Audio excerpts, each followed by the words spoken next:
What's going on, guys? It's your boy Darren Gilliam, aka Black Flags Matter, out here at the famous Auto Club Speedway out here.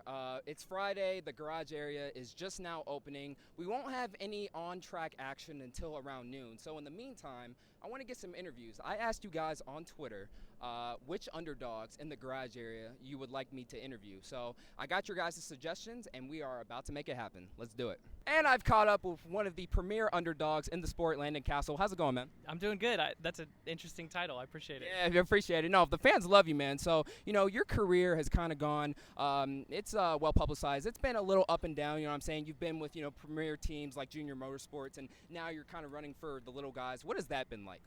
I mean, it's been a grind, and honestly, my time with Junior Motorsports is less than 1% of my overall mileage on the racetrack. I mean, that was almost a decade ago. Still won Rookie of the Year, though. It was pretty good. Yeah, 2008. Yeah. So, I've spent the bulk of my career with these small teams or emerging teams, new teams that are trying to start up. I feel like that's a good niche for me, and I've enjoyed that. Obviously, I really want to get a chance to win races and be in race-winning equipment, but that's a really hard thing to do. So, right now, I'm kind of in a unique in-between spot where I'm totally a free agent. I can drive anything in the Cup Series truck, Xfinity. I'm willing to drive anything. Right now I'm out here driving the 89 car for Morgan Shepherd. I told him that I would run the West Coast swing for him and kind of reevaluate after Phoenix. Look who I've caught up with, the bread man, the one and only Brad Perez. How's it going, dog? I'm turning the song off for copyright. Oh, yeah, that's right. Good point. Yeah, that's a smart man there. So I know you're working right now. Just talk about your deal in the garage area. What do you do, man? So I'm the tire jockey. So I'm responsible for making sure that Tommy Joe does not have a car that is improperly set up because I can't read numbers. Good point. So the whole tire deal. So you're basically responsible for just putting the right the right air pressure in the tires, that sort of thing. Yep, right air pressure, making sure that the correct tires in the right sets, because all tires are actually built different, as the little, stickers say right there. So if he blows a tire, it's your fault. Well, maybe. Unfortunately, yes, but maybe not. Maybe yes. And now we've caught up with the one and only Jesse Little. How's it going, man? It's going good, buddy. I'm excited to be here. Beautiful California weather. We got a nice, fun track that we're going to get to go practice on here soon, so hopefully car drives as good as it looks, and we'll have a nice little easy afternoon. First things first, what do you think of my shirt, by the way? What do you think? I'll tell you what, I see a lot of John Deere apparel, and I've never seen that shirt. So yeah, no, it was really a find. Jealous. Yeah, it was a rare find, man. You even see the little faster ink down there, so that's a badass shirt, man. Yeah, no, when I found it, man, I was like, yo, I got to get it. This is your first year in Xfinity with JD Motorsports. You're running full-time. I've always been a big supporter of you. I've always said, as soon as Jesse Little gets even the slightest funding, he's going to be a beast. What do you think? Oh, I appreciate your confidence in me. But it's been awesome. This is a good year. It's a good start to the year for me. I'm able to, selfishly, I'm able to focus on being a better driver now. But prior, when I was racing in the truck stuff and doing our own deal, I had a lot of other responsibilities outside of just driving. And so, now I got a great team that I trust and can fully rely on, and it's up to me to do my job of driving as fast and as best as I can. And I think with the equipment we have and the team I got around me, it's awesome to turn some heads and beat some teams that we shouldn't be beating. And as I gain experience throughout the year, I think that's only going to continue and to build up. So it's exciting right now. We're in a good spot. We had a great race at Vegas. I kind of look at Vegas as the first race of the year, being Daytona's so unpredictable. But I think if we can carry that momentum to this weekend and then onward the next 6-8 races, we'll find ourselves in a really good spot where we could maybe start tossing around the idea that we're a legitimate playoff contender. Now we've caught up with Chad Fincham, man. So you had an amazing run here last year. Just talk about that. I mean, up until the whole parts failure, you guys were running damn near close to the top 15. Yeah, we were. Had a really good run here last year, crew chief. I've got a new crew chief this year, Ryan Bell. Last year I had Brian Keselowski here. But, I really think this track's pretty neat because we only go here once a year. So teams don't have a notebook, super thick with notes from prior races. So I think kind of levels the playing field a little bit and gives us the underdogs a little bit more of a chance. So we were running 16th here last year with a part failure that ended our day. So just looking to kind of pick back up where we left off. And this is one of my favorite tracks we go to. Look who I've caught up with, the one and only Mike Harmon, man. How's it going, dude?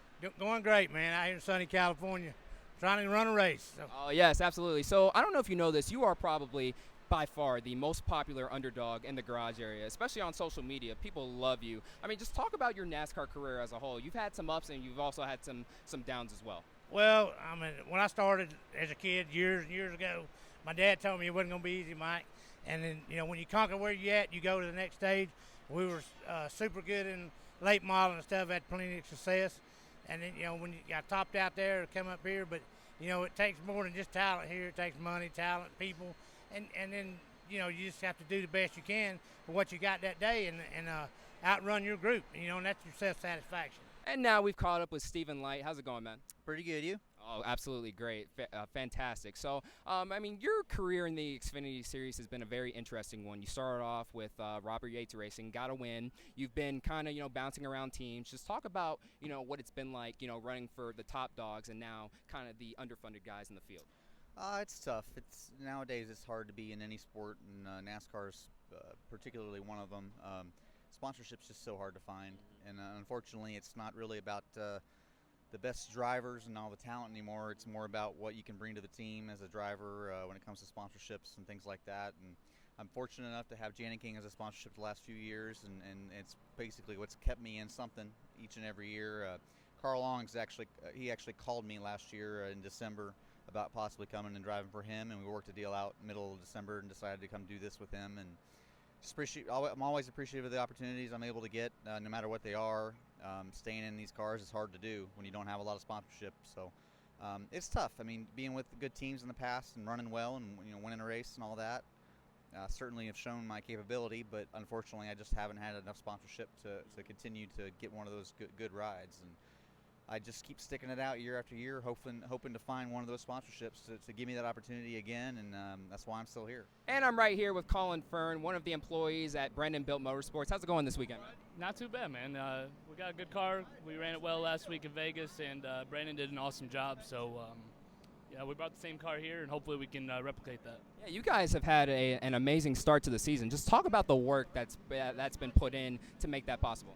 It's been a lot of work. We actually opened up a satellite shop down in Mooresville from our primary shop up in Fredericksburg, Virginia, which is tough, but it works out. We got a crew chief and a car chief that are based down in Charlotte, and it helps them focus on getting the setup done and not having them travel 6 hours every week. So that, coupled with a couple RCR cars and new motors and everything like that, it's been a lot of work, but it's showing off on track.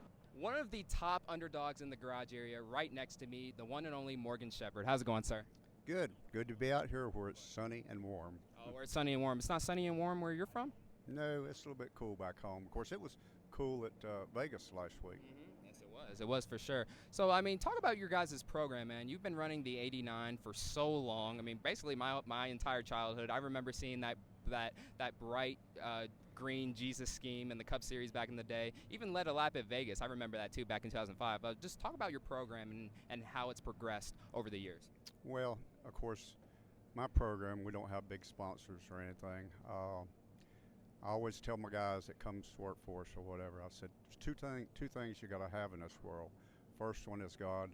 Second one is friends. If you got those two things, you can get by. And so that's kind of how our team operates. We don't have big sponsors, but we've got sponsors that helps us out. Another premier underdog in the garage area, Tommy Joe Martins. Mr. Martins, how's it going, sir? Pretty good. It's interesting to be called a premier anything. Hey, but I appreciate it. Thank you. Yeah, you've earned it. You've most certainly earned it over the years. So, last week didn't necessarily go as planned. We talked during the rain delay. You guys looked like you had a top 10 car there, but, the engine didn't make it all the way. But there's still so much potential, from that run. Just talk us through that. Yeah, we're actually really lucky in the sense that we actually don't think the engine is hurt. Okay. It was a fuel fire underneath the hood. So, luckily, We think that engine's going to be all right. But man, it was really encouraging to have that much speed in the car. And you know, when we showed up, we had a goal of being a top 20 team out here, and so to be running inside the top 15 and a realistic shot at a top 10, that's really overachieving from what I thought was going to be possible for this team. It says a lot about the team, and it says a lot about potentially the year that we could have this year. And I've caught up with Josh Palicki now. Josh, how's it going, man? It's good to have you on. Yeah, good to be here in California. Beautiful backdrop, gorgeous weather, no rain yet, so we're happy to be here. So let me say this. You're basically just freelancing everywhere. It seems like every week you're with a different team. Just what is that like, just bouncing around? Like, you just want to race, right?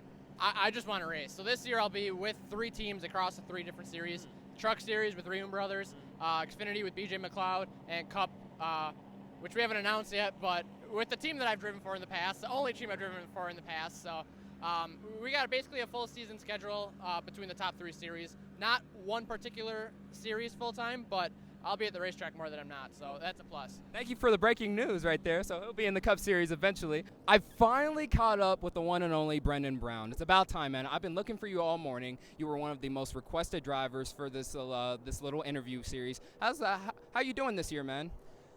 So far, so good. No complaints for the year. Definitely stepped up a little bit with the motor program, moving over to ECR, just on their bot program, but super happy with how things are going.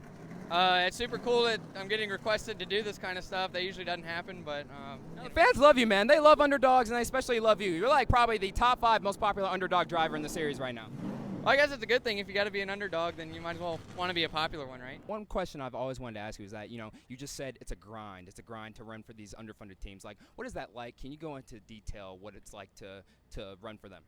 Yeah, I mean, in a lot of cases, it's just week to week or month to month. You know, your best case scenario is it's year to year.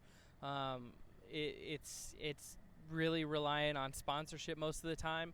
But in some cases, and mostly in my case, I'm relying on teams that need a driver. You know, I definitely, you know, sponsorship is important in this sport, and I love servicing sponsors. But, you know, I made a decision years ago as a driver that I wanted to be a professional race car driver, and I've put a high emphasis when I go into conversations with teams that you know, I want to get paid to drive a car, and if you can pay me to drive your car, then I'll drive your car. I'll work for your team, and I'll try to help generate sponsorship. I don't like to come from the perspective of, you know, I'm a rent-a driver that's going to pay to drive your car. I don't feel like that's a you know, structures a team in a way to succeed. Even though these teams need funding to succeed, you know, ultimately I like working for the company that's fielding the car and not the other way around. Well, you also race on your free time. Kind of sort of talk about that. I do race on my free time. I race legend cars, Spec Miata, have my own Spec Miata. Yeah, it's fun. It's fun to do. I love road racing, but oval racing is really fun, which is kind of why I'm here. So I dig it. That's what's up. Kind of talk about the whole Mazda deal. I'm not really familiar with that type of racing. So Spec Miata is kind of like a spec series, so kind of like the Xfinity series in a way. But it's all road racing across the United States. It's all amateur racing, so anybody can pick up and do it. You just need a competition license, which is pretty easy to earn. But you get like 50, 60 car fields of like similar cars going at it. I mean, the national races kind of look like a real life like road race. Like, it's serious. 50 or 60 cars? Oh my god, that is a shit show waiting to happen, man. Oh my goodness. What is it like, you know, this year going into this season, knowing, you know, what the plans are? Because in the truck series, you had to basically scramble for a lot of funding to basically to run a partial schedule. Like, what is that like, just to not have to necessarily worry about that as much this year? Yeah, as much is the key, because we're always still worrying. You know, it's obvious. You know, it's obvious in this sport that, you know, the more resources you can apply to the program, the better you're going to run. So we're constantly looking. I'm constantly looking, but to know that, you know, this is going to be the first time ever in 5 years that I've raced 3 times in a row, 3 weekends in a row. It's been a while. And so, you know, just to know that feeling and to know that I can continue to build on it, that's what's exciting. And you know, I'm confident enough in myself to know that, you know, where we're starting now is really good, and the potential that we can go to, That's what I think is exciting for this program. We talked with Landon earlier. He went in full detail what it's like to run as one of the underdogs in the sport. Kind of talk about that as well. Well, I mean, it's tough. You know, you don't have basically a lot of guys back at the shop that are preparing race cars, so your road crew is your shop crew. So whenever you go on the road and race, everything at the shop is on pause. So that's a big deficit. Obviously, financial things, you know, whether it be in tires or staff, whatever it is. I mean, it's tough to always be the underdog, but it's kind of neat because if you can really create your own storyline, and if you have a really good day, then you know you've really earned it and done something. I've always wanted to ask this. You know, I mean, I've seen the whole 2002 Bristol Crash over and over and over. Just just talk about that, man. Like, how did you survive that crash, man? I've always wanted to ask that. Well, it's crazy, man. The sparks flying everywhere, smoke. You know, you couldn't see, and the sun was in my eyes, and then fortunately the roof fell down and blocked my vision, and I didn't see Johnny coming when he hit me in the side. But I don't know if I could stood that or not. But, you know, it's by the grace of God I'm still here. It wasn't no safety equipment because there wasn't nothing left. But it just wasn't my day, and I appreciate every day since then. But it was wild, crazy. I don't want to ever go through it again. Yeah, God is good. That's for sure. You know, this is it's a physical sport for sure, but it's also, mostly mental as well. I mean, mentally, you know, to go from, the top dog teams to the underfunded teams, like, how have you been able to sort of handle that? You know, I mean, has it been tough or has it been more of an easy transition? You know, it's never easy when you're in good equipment and you know how fast these cars are capable of going, and then you're in we're with teams that the budgets are a lot lower.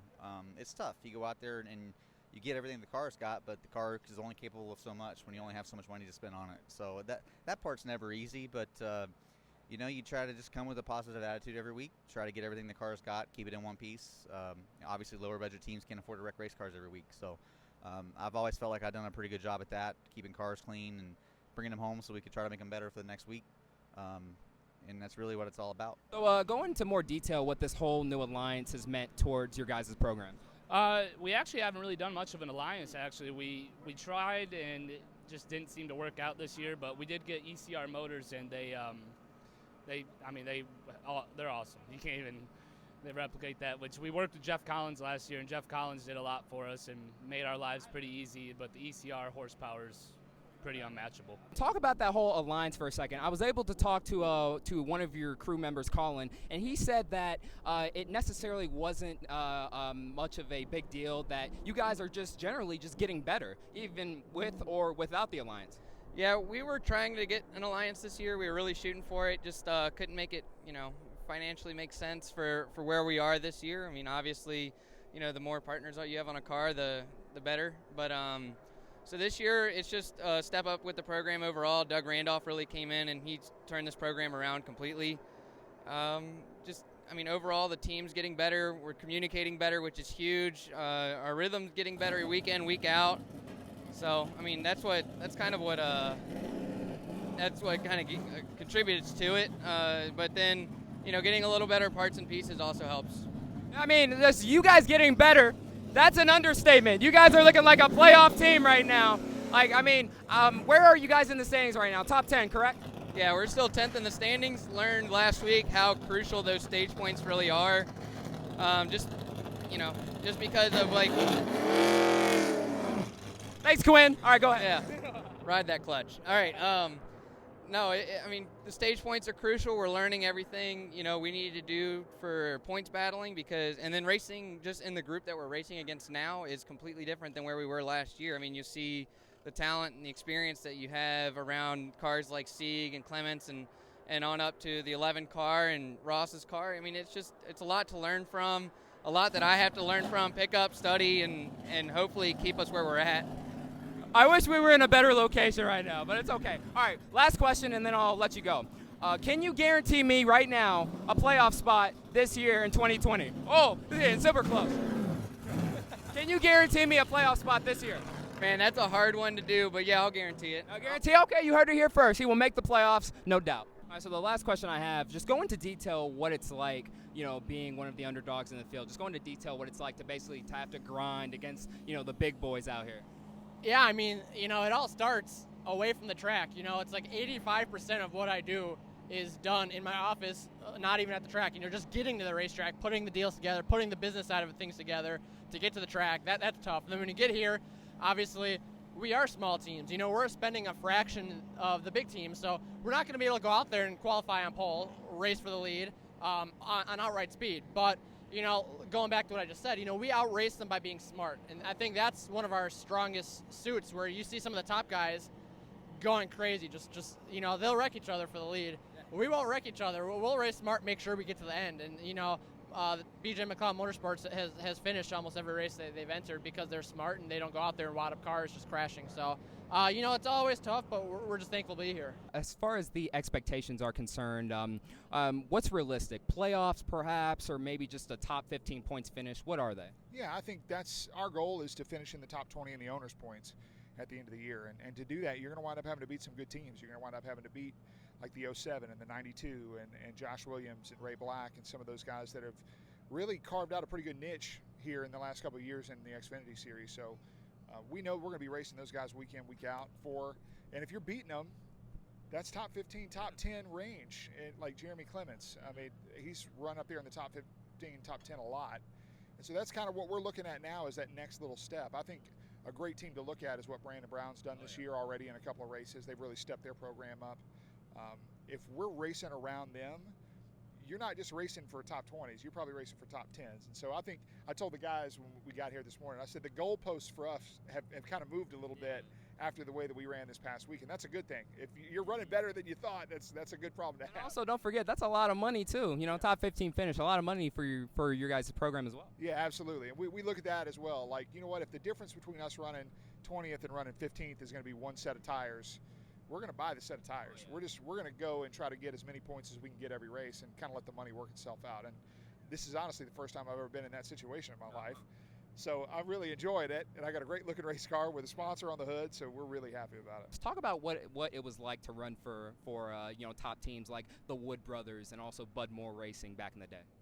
Well, it was great. Really, Bud and them was great, but the best people that I ever drove for is the Woods Brothers, Eddie Wood and all of them there, and Mr. Glenn, which just passed away a while back. But it's good that there's still teams out there that's just country type people, and you're always welcome. You go in and get you a tomato sandwich or whatever at the Woods Brothers. So no more roller skates? You too old for that now? Are they retired, or what's the deal with that? No, I'm not skating right now. I got sick last May. It gradually got worse, and so now I'm back feeling better, but I don't trust myself with my equilibrium or whatever you balance, you know. I don't think I'd be good enough to do that yet, but I'm getting well, and I'll be back on my skates for long. Talk about what God has meant to your life. I mean, I remember in the ESPN special from 2005, you had talked about how, you know, you weren't necessarily the best family man, that sort of thing. You know what I'm saying? Like, racing came first in most instances. Like, talk about when you realized, like, you had to basically change your life in order to find, you know, happiness. Well, and all that happened back in February 1975 I'd called this girl up and flew her up from Florida and spent the weekend together. And when I woke up on Sunday morning, I was really, really sick. And I said, Morgan, there's something wrong with this picture. And I'd always been to church, but I didn't accept Jesus as my Savior.